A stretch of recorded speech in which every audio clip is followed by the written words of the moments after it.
Muito bem, trio Alexandre, com essa belíssima música, estamos iniciando nossa live na noite de hoje.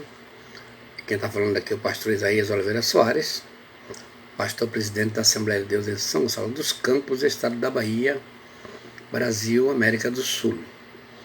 Vamos orar e, como sempre, eu quero pedir oração dos irmãos, de todos os nossos assistentes aí, pelo pastor Evilásio Bastos, sua esposa Celina e mais um filho. Os três estão acometidos da Covid-19. O pastor Evilásio é pastor da Assembleia de Deus em Pernambués, Salvador. Mas agradecer já as orações de vocês. Nossa irmã Raidalva e Feira Santana acabou de me mandar um vídeo, ela tendo alta do hospital. Ela muito feliz. Eu quero agradecer as orações que foram feitas em favor dela. Ainda temos aqui o caso do pastor Otávio Teixeira de Freitas. Ele já está se recuperando, gente. Mas ainda falta as forças, a voz. A Covid foi embora, mas deixou uma sequela enorme. Também o cantor Lázaro já está bem melhor também, mas ainda não está bom. Então agora são pastor Otávio, cantor Lázaro, pastor Evilásio Bastos, sua esposa, a cantora Celina Bastos, e mais um dos seus filhos. Vamos orar. Pai Celestial, ó meu amado Deus, nós estamos nos dirigindo a Ti, no nome e pelos méritos de Cristo, para interceder em favor do pastor Otávio. Senhor, nós queremos te pedir que ele volte logo à sua casa, recuperado e sem sequelas. A tua igreja precisa dele lá em Teixeira de Freitas.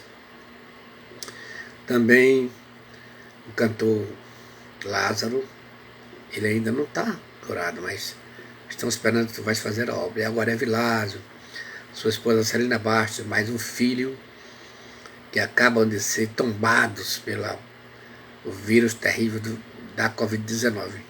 Senhor, traze-os de volta, pois tu és o Deus Todo-Poderoso, em quem não há mudança nem sombra de variação. Em nome de Jesus nós te pedimos. Amém.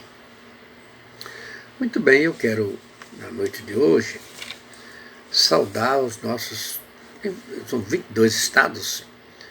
Em todo lugar onde tiver assistente dessas lives, eu quero cumprimentar, saudar com a paz do Senhor, agradecer. Mas eu quero mencionar hoje as cidades, as 52 cidades da Bahia que estão nos assistindo aqui. A começar de Salvador, Feira de Santana, Vitória da Conquista, Santa Bárbara, Água Fria, Itanhem, São Gonçalo dos Campos, Conceição de Feira, Amargosa, Itaquim, Camaçari,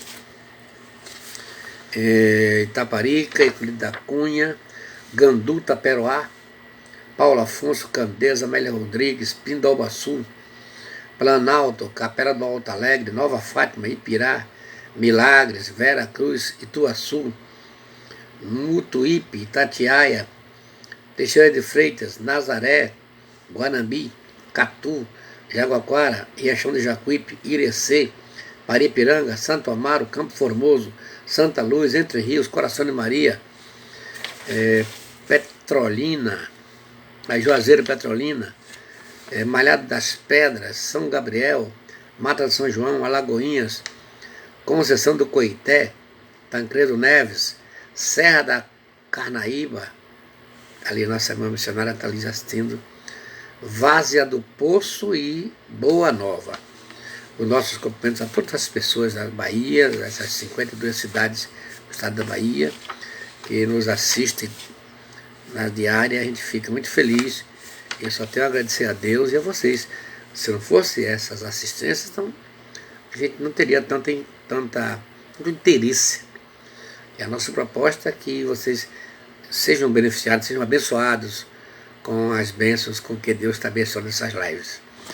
E também quero agradecer a Deus e também saudar os nossos assistentes lá em outros países, né?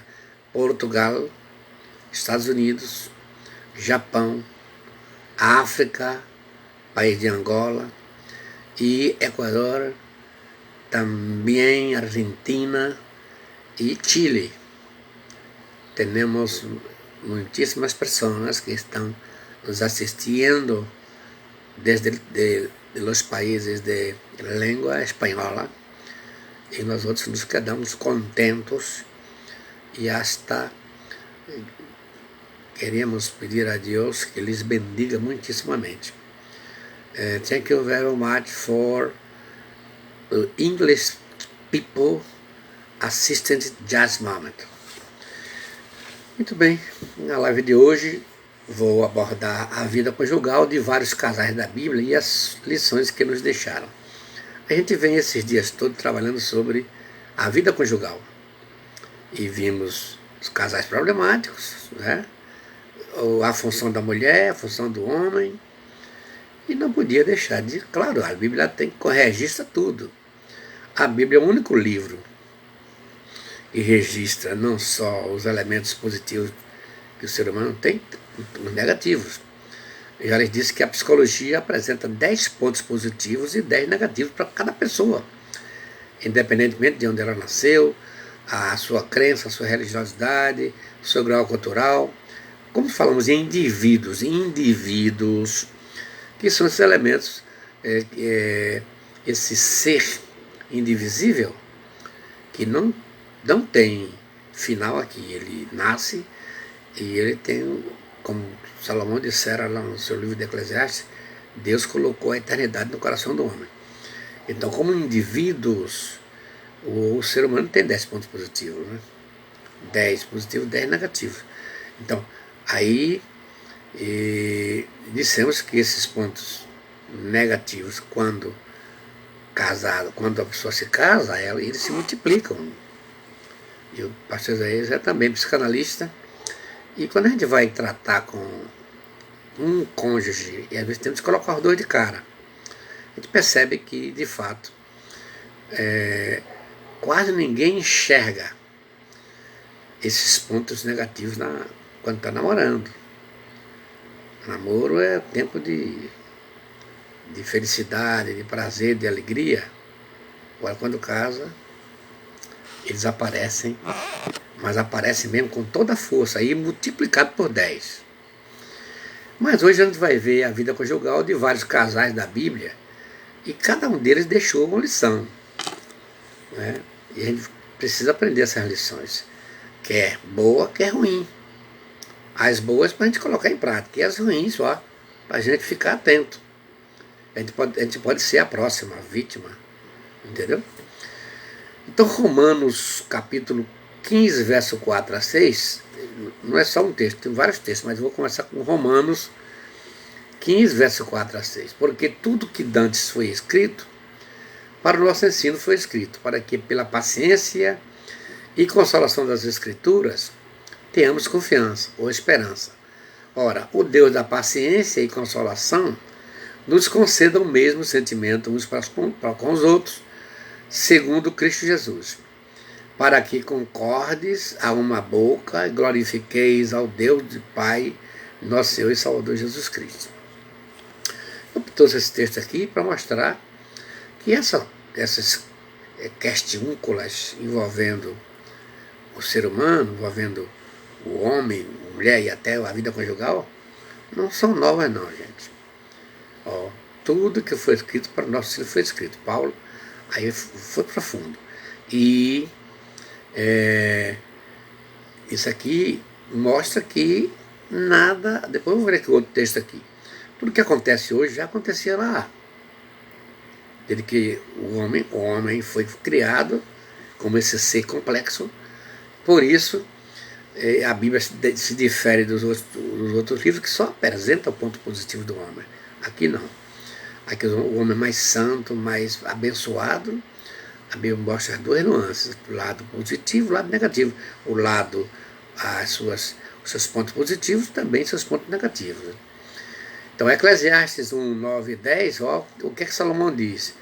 O que foi, isso é, o que há de ser, e o que se fez, isso se fará. De modo que nada há novo debaixo do sol. Há alguma coisa que se possa dizer, vê, isto é novo?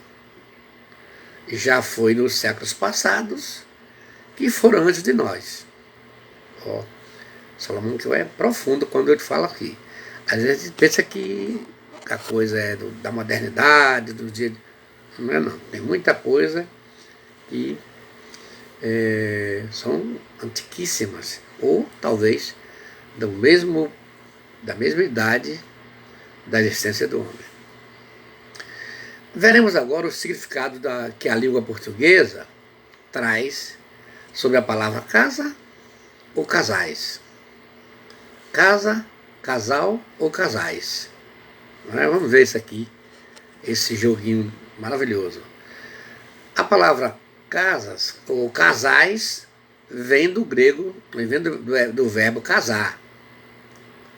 E casar vem do substantivo casa.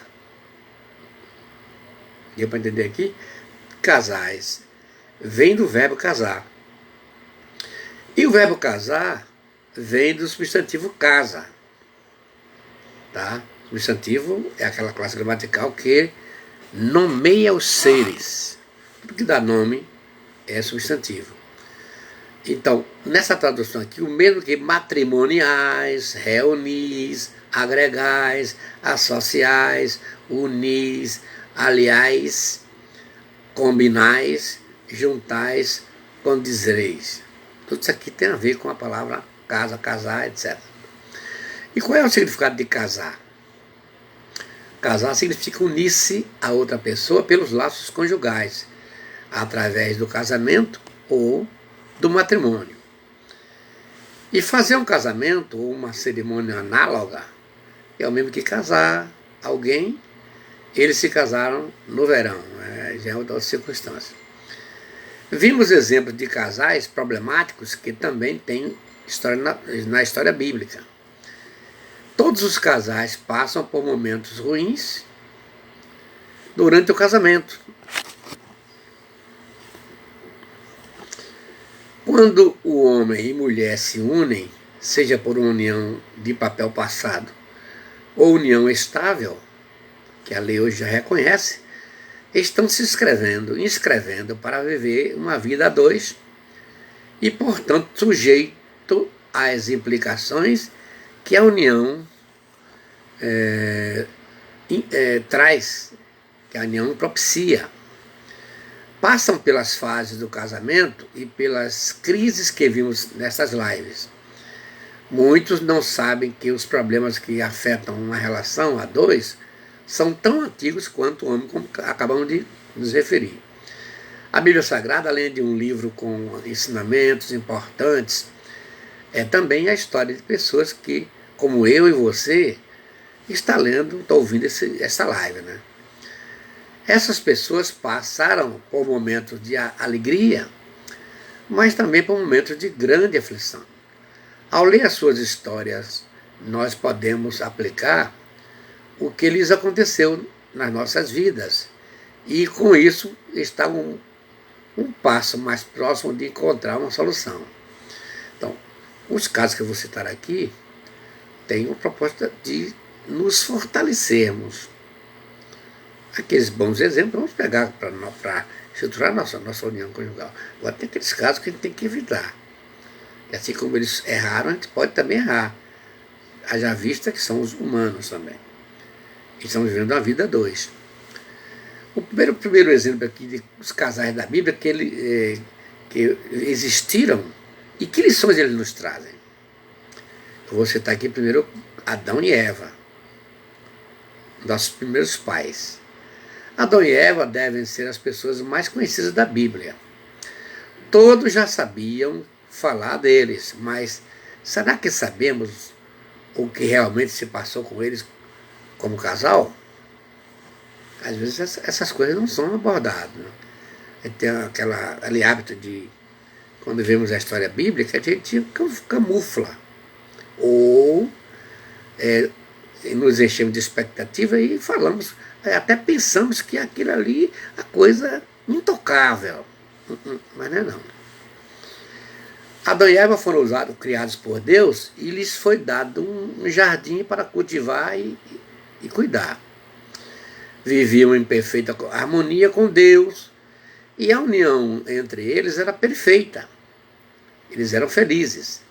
Não sabemos quanto tempo passou, mas um dia eles quebraram o mandamento e foram expulsos desse jardim do Éden. O mundo antes era perfeito, pois eles tinham tudo o que desejavam, mas passaram a ter de sofrer as dores da tristeza e do suor dos seus rostos, e iriam ter acesso ao pão cada dia. A lua de mel tinha acabado. Poderia ser uma história triste, mas uma bênção e promessa foi dada a Eva. Existiria inimizade entre a sua descendência e Satanás, e que apesar dele ter o poder para tentar a descendência de Eva, teria poder para resistir a essas tentações. Essas promessas e tudo o que aconteceu depois da expulsão de Adão e Eva do jardim do Éden apenas foi possível porque eles se mantiveram unidos, mesmo quando as grandes dificuldades chegaram. Eles passaram de um estado de grande felicidade para uma situação em que a tristeza poderia ser uma constante, e apesar disso mantiveram-se juntos. A questão de ser obediente a Deus e de viver o Evangelho é um alicerce na nossa relação. Será que é isso que acontece conosco? De que forma homens e mulheres podem ajudar o seu cônjuge a se tornarem melhores no seu campo, no seu papel de casal, como pai, amigo e também como homem, mulher, temente a Deus?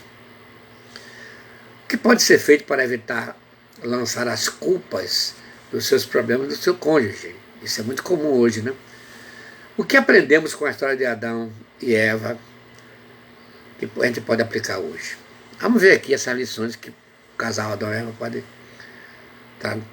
nos trazer. Primeiro, que o casal tinha tudo para ser um casal de sucesso, pois moravam no melhor lugar do mundo. Não é verdade? E foi o casal de sucesso? 2. Deus plantou um jardim especialmente para eles. 3. O privilégio de conversar com Deus toda a tarde. É pouco isso aí? 4. O amor estava novinho em folha. 5. Não lhes faltava nada. Mas qual foi o final deles? Final triste. Os dois foram expulsos de onde nunca poderiam ter saído. Lugar melhor do mundo. O Éden. Lamentavelmente, né, gente? O segundo casal que eu quero trazer aqui para vocês é o Abraão e Sara. Casal abençoado. A história de Abraão também é conhecida. Abraão é um dos personagens bíblicos que demonstra grande obediência aos mandamentos de Deus. E o Senhor profetizou a Abraão que ele seria pai de todas as nações da terra. Em todos os momentos, Sara o amou e esteve com ele, e a sua fé o apoiava. Sobre a história de Abraão e Sara, podemos fazer algumas perguntas. Estão unidos no seu casamento, seja nos seus objetivos pessoais ou nos do casal? Isso é pergunta para você. Segundo, e acima de tudo apoia um ou outro no cumprimento dos mandamentos do Senhor? Terceiro, para os homens, na altura de tomar decisões importantes que afetam o casal, você conversa com a sua esposa e juntos chegam a uma decisão? Quarto, para as mulheres, como acreditam que Deus espera que vocês ajam quando seu marido não faz o que é a vontade de Deus? Uma pergunta para você. Agora, que lições aí Abraão e Sara nos legaram? Eu anotei aqui algumas. Primeiro, que Abraão é o nosso pai na fé. Primeira lição, boa, né? Diga-se de passagem. Segundo, as falhas cometidas por Abraão, não é coisa boa, as falhas cometidas por Abraão, que não devem ser jamais cometidas por todos nós. Então eu peguei aqui Gênesis capítulo 12, verso 10 a 20, vou lê-lo na sua íntegra. E havia fome naquela terra, e desceu Abrão ao Egito para peregrinar ali, porquanto a fome era grande na terra. E aconteceu que, chegando ele para entrar no Egito, disse a Sarai, sua mulher: Ora, bem sei que és mulher formosa à vista, e será que quando os egípcios te virem, dirão, esta é a sua mulher, e matar-me-ão a mim, e a ti te guardarão em vida?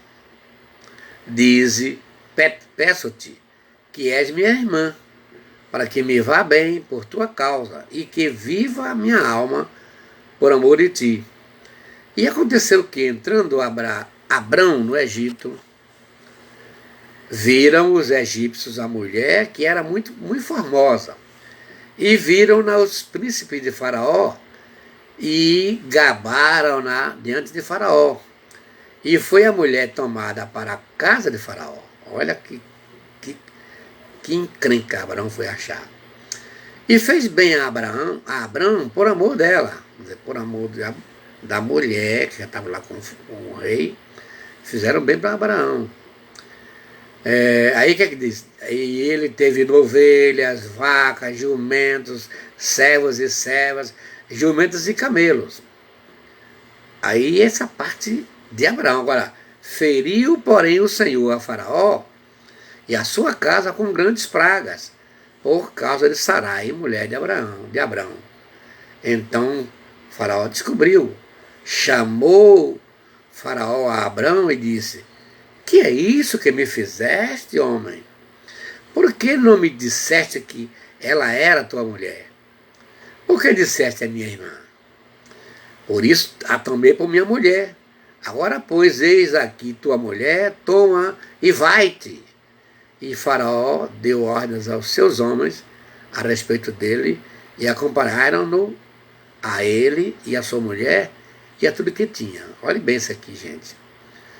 Que encrenca Abraão foi achar. Pense bem o egoísmo que caracteriza essa ação de Abraão. Ó, a mulher é bonita. Ele então mente, ou insinua a mulher para mentir, que ela não era esposa.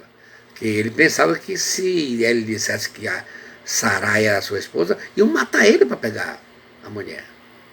Ó, que comodismo, que comportamento terrível esse de Abraão. Ó, preste atenção nisso aqui, gente.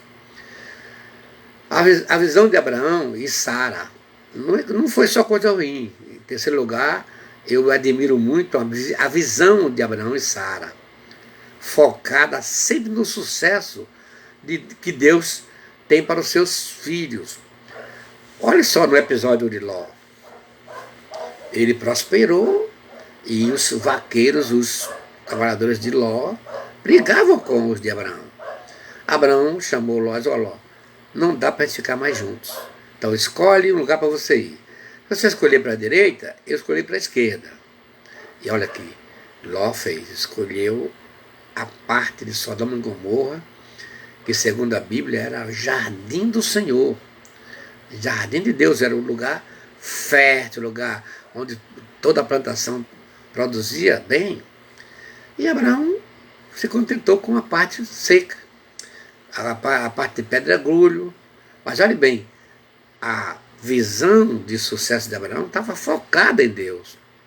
Isso não influiu em nada. Que Abraão foi abençoado do mesmo jeito, mesmo tendo as terras ressecadas e pedregulho, como falei. O terceiro exemplo aqui é Isaac e Rebeca. Isaac era o filho esperado. Ele foi muito amado, mas também muito mimado por Abraão e Sara.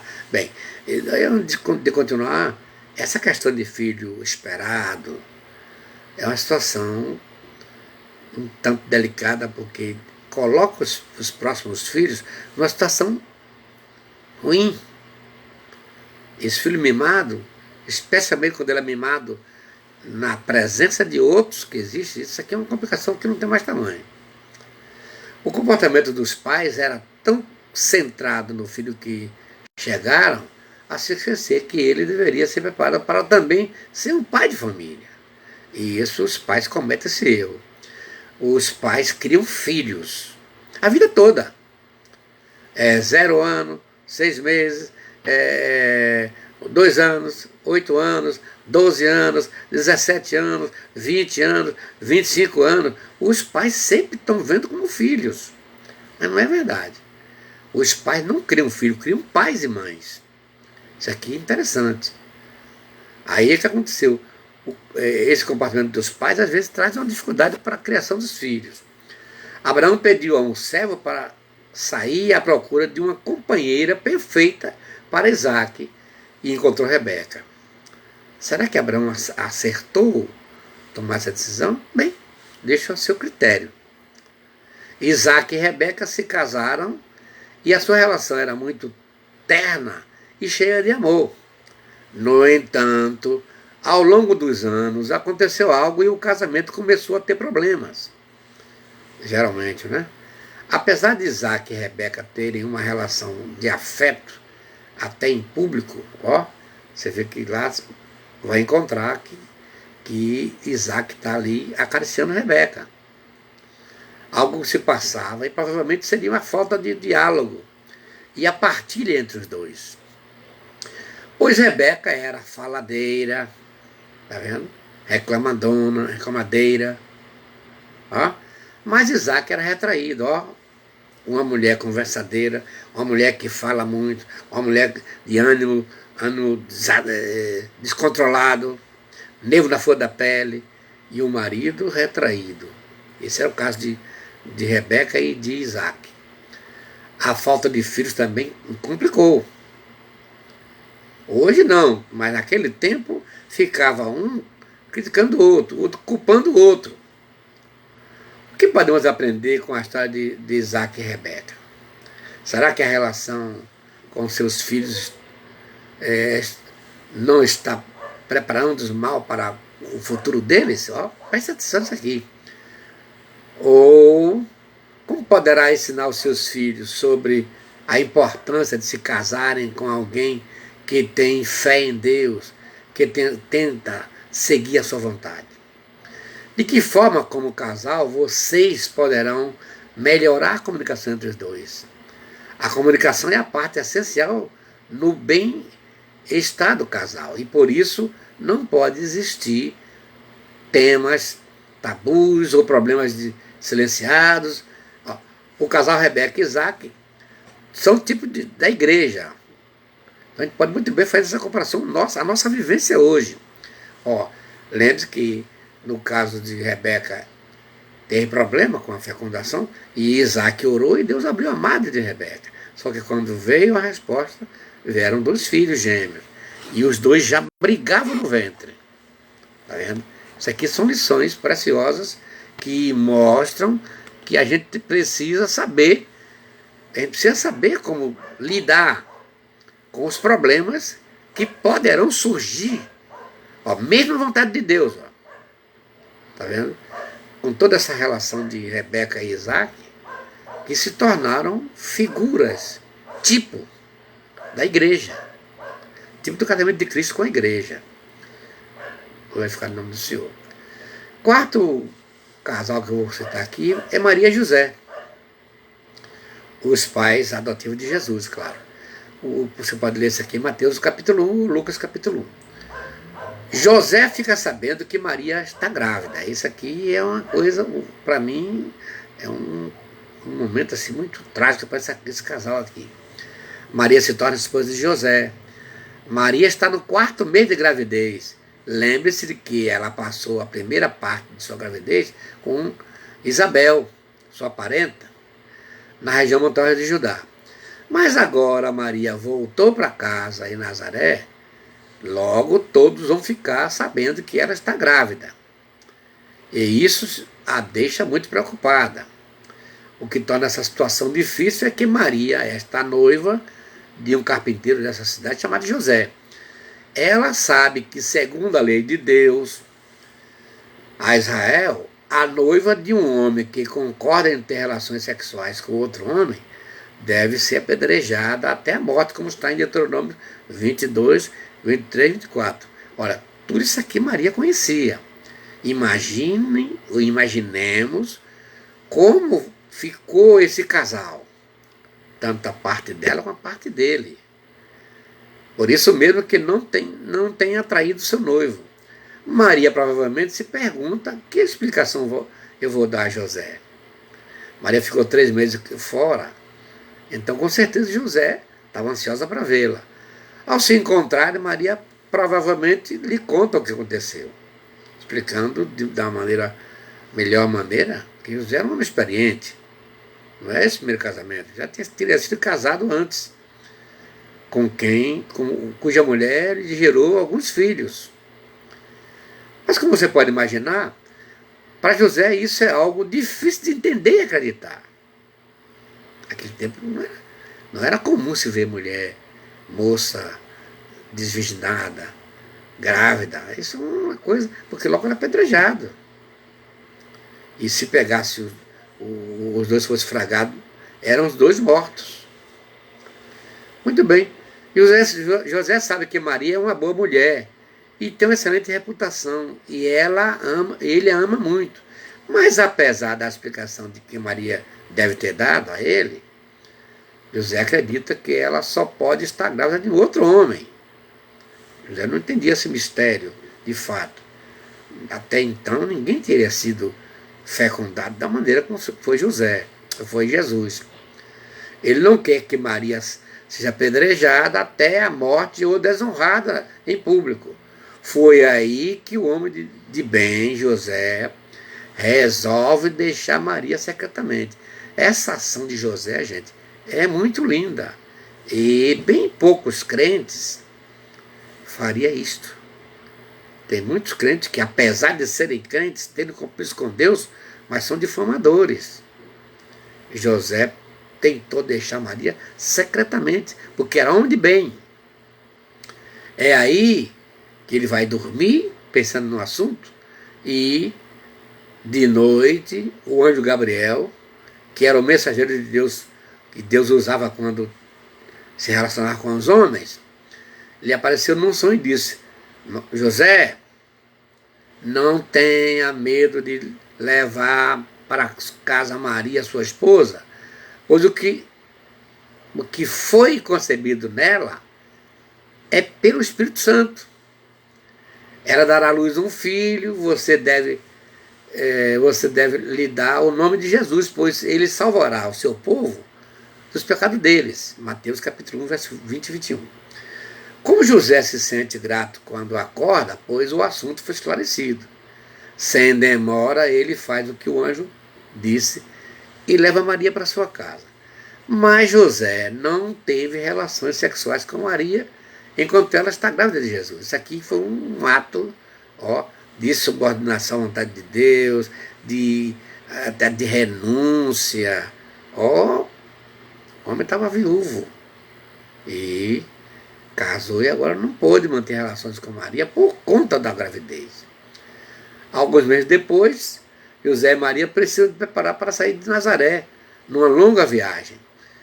Mas para onde eles vão, visto que Maria está perto de dar à luz? Olha, outra situação aqui. Veja quanto impasse.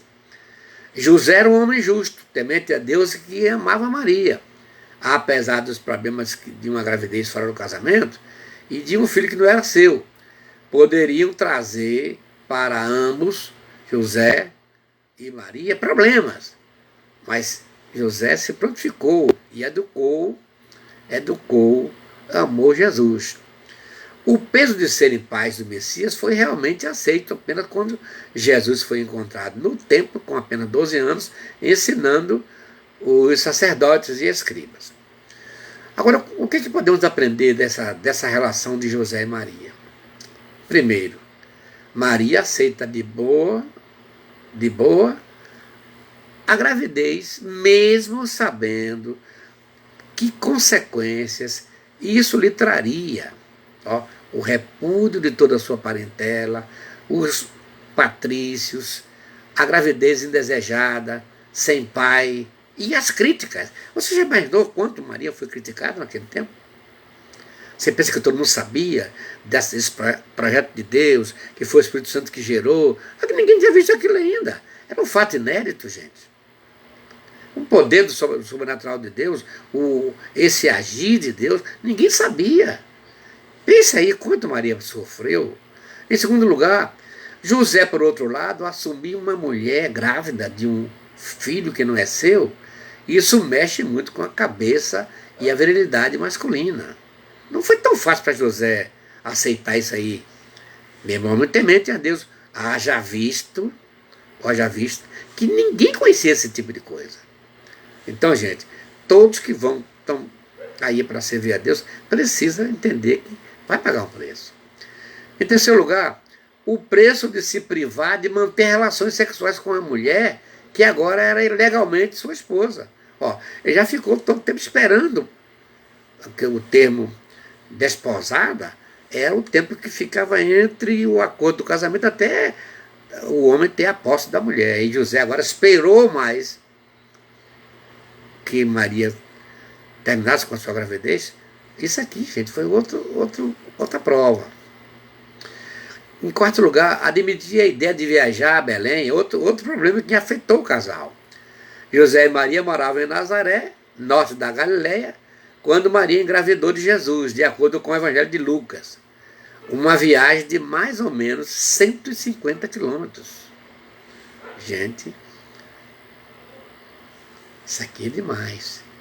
Quando Maria estava quase no final da sua gravidez, o imperador Augusto ordenou um grande censo que obrigou todos a irem para a cidade natal. Assim, José, que pertencia à família de Davi, deixou Nazaré, a cidade da Galileia, foi para Belém, da Judéia, a cidade de Davi, como está em Lucas 2,4. Uma viagem de 156 quilômetros, já falei. Não é perto, não. Que representou uma provação difícil para o casal, em um momento em que as estradas não eram pavimentadas, e o único meio de transporte disponível era o jumento, ou o camelo, ou então o burro. Às vezes usava burro também, mas ele foi de jumento. A isso devemos acrescentar que José, segundo algumas tradições, poderia já não ser tão jovem, e que Maria estava quase no 9º mês de gravidez. Isso aqui, gente, o preço que os dois tiveram que pagar. Mas essa aqui, a lição mais preciosa aqui, esse exemplo de unidade e obediência a Deus e às leis do país. Muito bom isso aqui. O quinto casal que eu trago aqui para Ruth e Boaz. A família de Elimeleque procurava melhores oportunidades em uma época de fome. Partiram para Moabe à procura de oportunidades. Aí aqui uma advertência aqui, ó. Elimeleque não foi bem com essa viagem. Eu acho que ele não orou, não. Porque ele saiu por causa da fome, estava em tempo de crise. Ele se mudou para Moabe, entendeu? E chegou lá, olha o que aconteceu. Os 3 homens da casa morreram, ficaram 3 viúvas. Tem viagem que se faz, ó, Deus não prova não. Nem toda viagem que o crente faz está na vontade do Senhor. Eu acho que Elimeleque não orou, não. Aí, após a sua morte, a morte dos homens, seus filhos com Noemi se casaram com Orfa e Ruth, 2 mulheres moabitas que cultuavam ao deus Quemosh. 10 anos se passaram, os homens da família morreram, deixando 3 viúvas. Olha, presta atenção nisso aqui. 3 viúvas. Em um cenário de desesperança, Noemi quer voltar para sua terra, que é o Belém. Ó, depois que eles saíram, ficaram sabendo que Deus estava abençoando lá em Belém. Tem todo tipo de prova. Então, na hora da prova, você tem que buscar de Deus, se Ele quer que você saia dali. Aqui começa a fidelidade de Ruth, que viria a ser recompensada por Deus. Ruth diz uma das passagens mais bonitas para sua sogra. Mesmo sem dever nada a ela, não insistas comigo, que te deixe e não mais a acompanhe. Aonde fores, irei. Onde ficares, ficarei. O teu povo será o meu povo, e o teu Deus será o meu Deus. Ruth 1,16. Essa exclamação, foi muito lindo isso aqui. Ruth mostra um total desprendimento aos bens materiais. Promete cuidar da sua sogra, que já era idosa e pobre.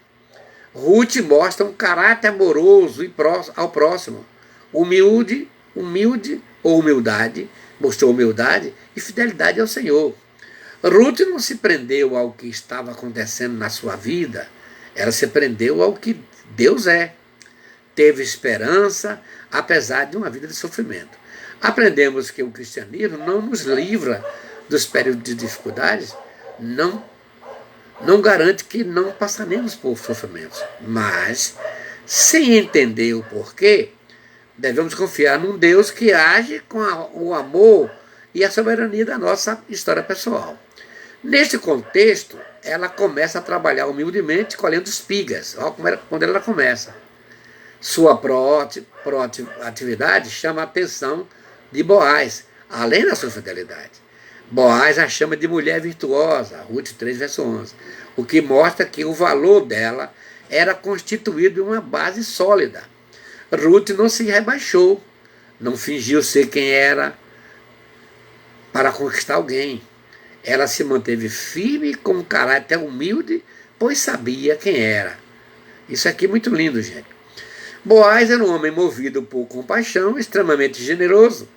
E aqui vemos que as atitudes que você tem em sua vida te fazem chegar onde Deus quer te levar. Características corretas chamam a atenção de pessoas certas. Não se rebaixe para chamar a atenção de pessoas erradas. Tem isso aí, é um risco. O que as pessoas têm,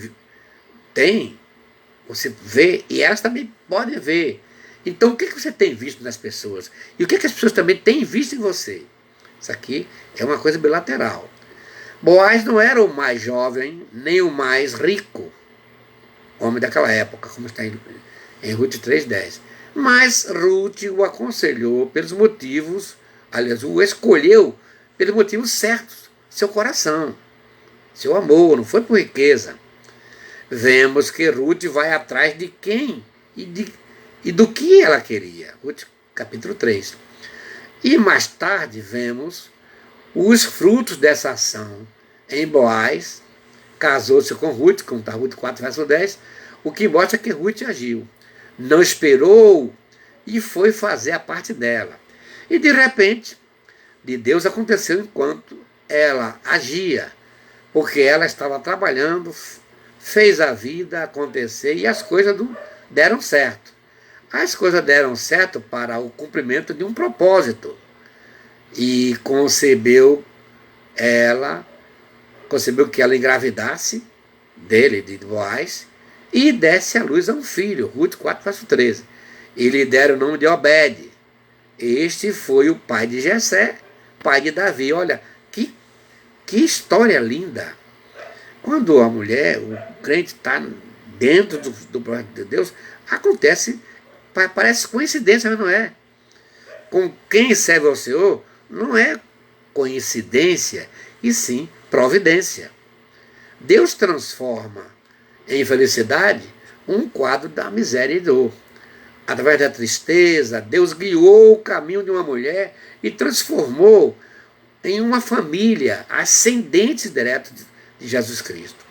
Deus uniu duas pessoas para que juntas cumprissem um propósito maior do que cumpriram sozinhas. Ele honrou um homem generoso e uma mulher humilde e fiel, assim como prometeu honrar você que está aí me assistindo. Deus cuida da sua história de amor. Assim que você estiver pronto, assim que você puder cumprir o propósito dele, uma história de sofrimento se transforma em alegria. Seja fiel a ele e ele cumprirá a promessa que está cuidando de você. Você não pode esquecer que Deus está pronto para cuidar de você. Preste atenção aqui, isso aqui. Não deixe escapar de que sua família, sua união conjugal está debaixo da proteção e cuidado de Deus.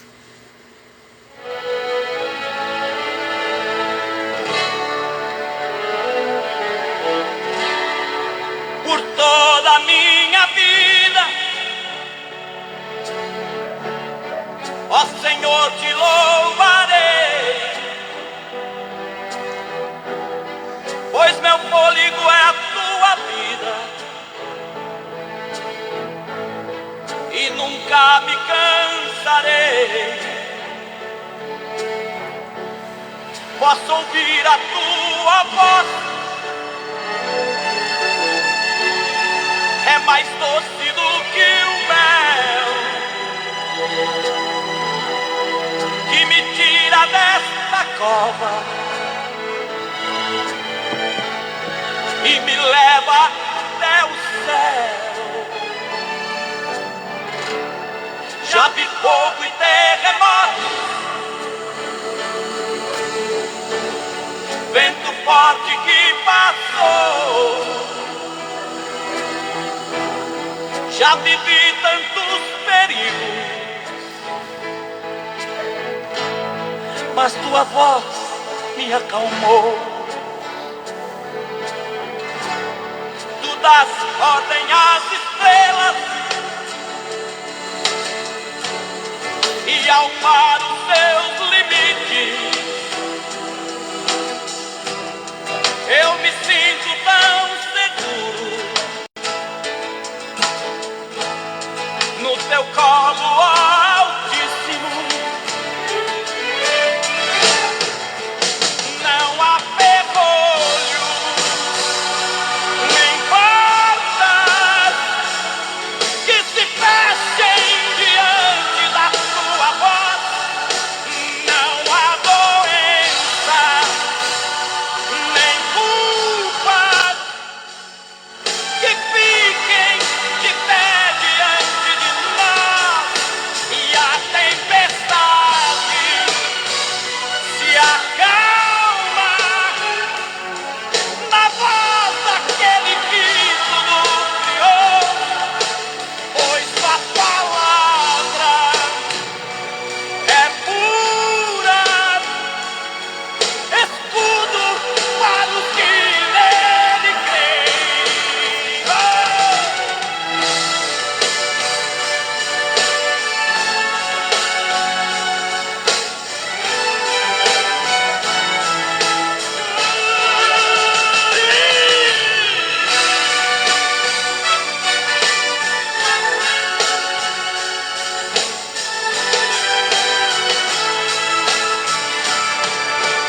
Não há ferrolho,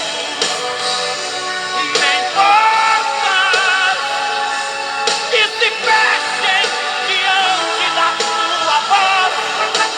Não há doença, nem culpa que fiquem de pé diante de nós. E a tempestade se acalma na voz daquele que tudo criou, pois a palavra é pura, escudo para os que nele creem.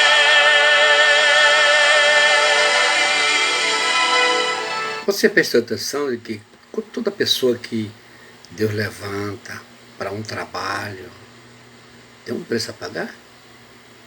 E quando essa pessoa forma um casal, forma uma vida conjugal, vira uma vida conjugal, ó, luta em dupla. Por quê? Os dois estão a serviço. E um homem fazendo trabalho é um trabalho, mas ele com a esposa nem se compara. O homem que tem uma esposa ao lado, olha, o seu trabalho fica perfeito, igualmente quando a mulher tem o seu esposo ao lado.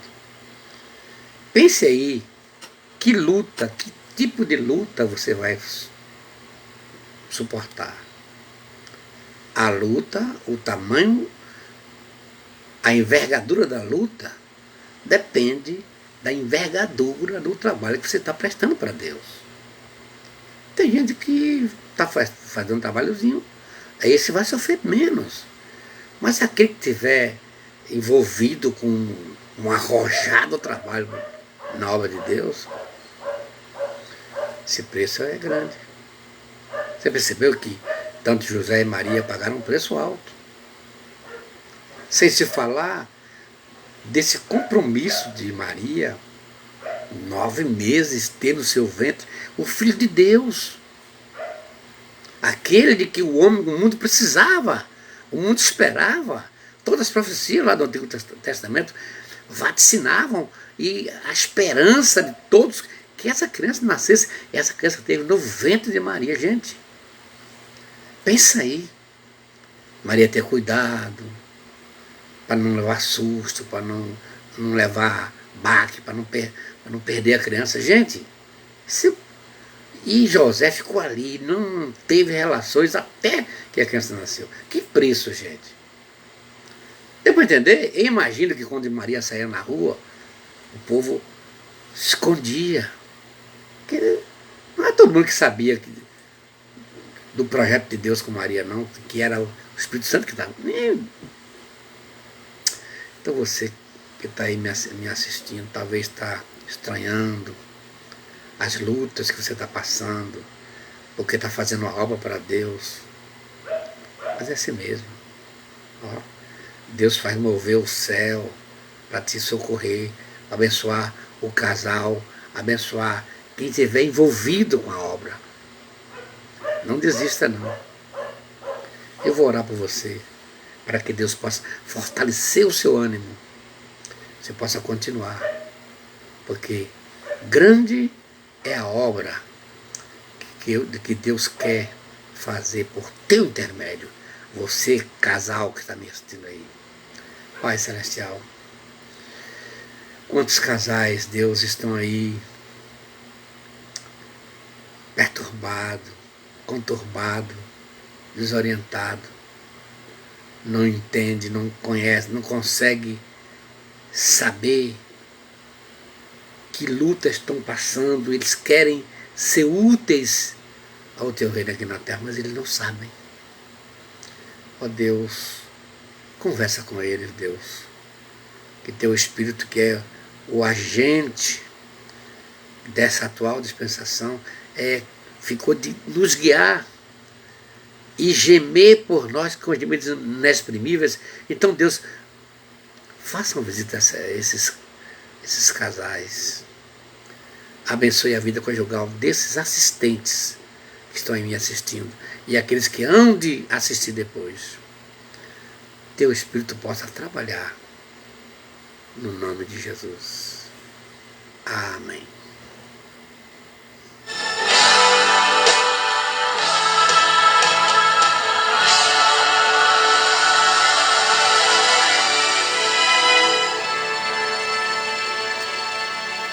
Obrigado, estou vendo um bocado de gente ali que estão nos assistindo, a gente fica feliz.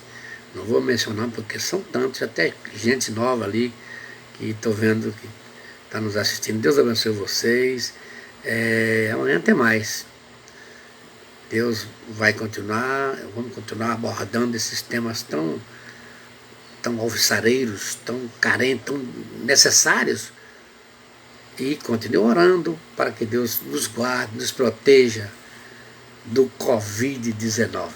Muito obrigado, gente. Ó, vai lá no YouTube. Vai lá, clica lá. Dá um like. Viu? Para eu saber que você está. E manda esses vídeos para o seu grupo, o grupo que você participa, para que outros possam assistir. A carência é grande. Deus abençoe a todos. Então, tenham todos uma boa noite e a paz do Senhor para todos.